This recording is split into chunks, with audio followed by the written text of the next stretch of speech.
ko šīs divas komandas mums būs sarūpējuši šodien. Tikmēr spēle jau ir sākusies, un to ar pirmo uzbrukumu iesāk Daugavpils Skrebels ar bumbu.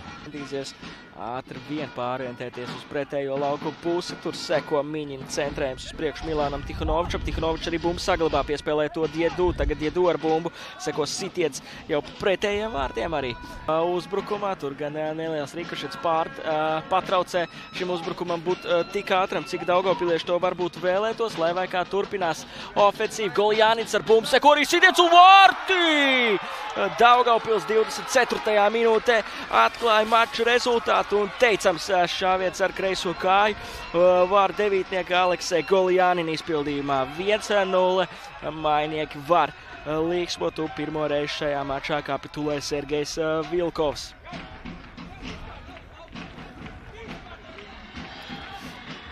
Nu redzam vienā brīdī jau epizode Tukumam, otrajā brīdī jau Daugavpils aizskrienē tādā ātrā uzbrukumā un savu iespēju izmanto Goljānins, atklājot mača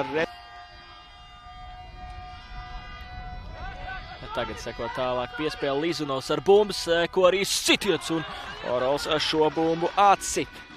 Būs stūrs sitienu iespēja. No Traore viņu panāk, tomēr viņš atdod piespēles Stevensonam. Stevensons arī pats tur laužas. Beigās izpilda arī centrē vārtu virzienā, un tur vārtu konstrukcija šķiet glābi. Mainieks turpinās gan viesu uzbrukums, un bumba ir vārtos.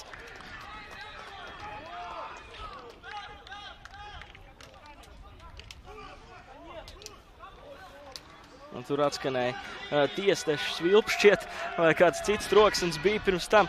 Bija grūti saprast, bet lai vai kā, nu Tukums ir iedabūjis to bumbu, beidzot arī vārtos. Skatāmies atkārtojumā šo epizodu. Stevensons pats laužas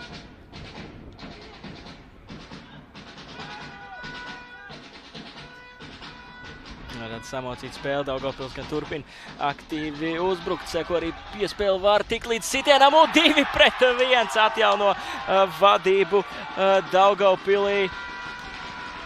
Aleksejs Goljānins, viņam otrais vārdu gūms šajā mačā.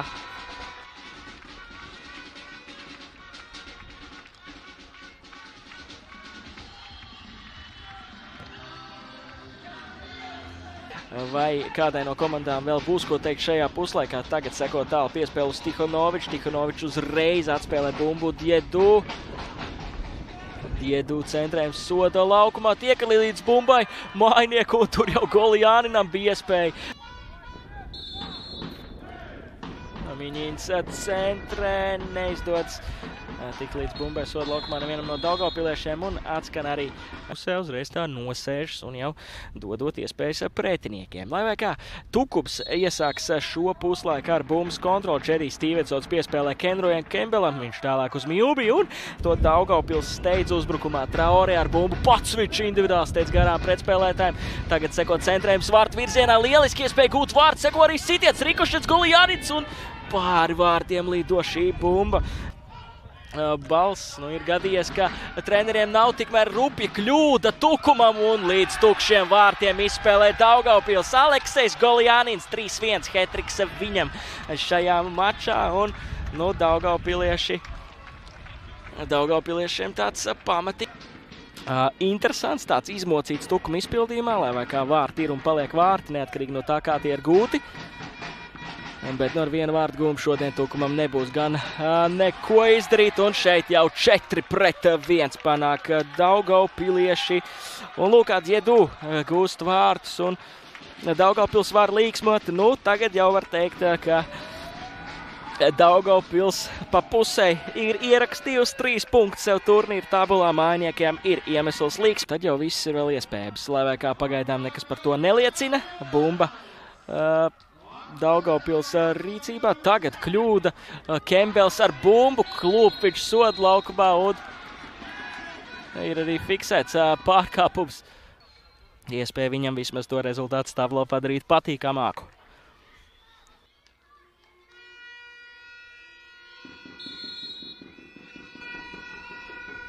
Lizunovs pret Orolu, un Orols glābi. Lizunov atkārtots mēģinājums, un Orols kārtējo reizi, teicam, darbojas vārtos. Briesmas gan vēl nav beigušās, turpina. Valērijas Lizunovs pret Franku Davidu Orolu, un Orols vienreiz pasaka nē, un arī otrajā epizodē, jeb atkārtotā Valērijas.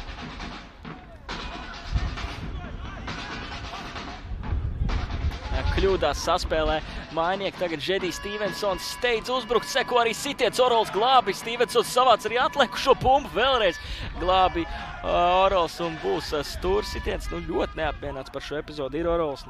Kārtīts nesaskos, bet jebkurā brīdī jau mēs varam sagaidīt svilpi, kas vēst par to, ka mačs noslēdzies, un tieši tā arī atskan. Daugavpils savā laukumā aizstāv sava laukuma priekšrocības un liek saviem līdzstējiem gavilēt.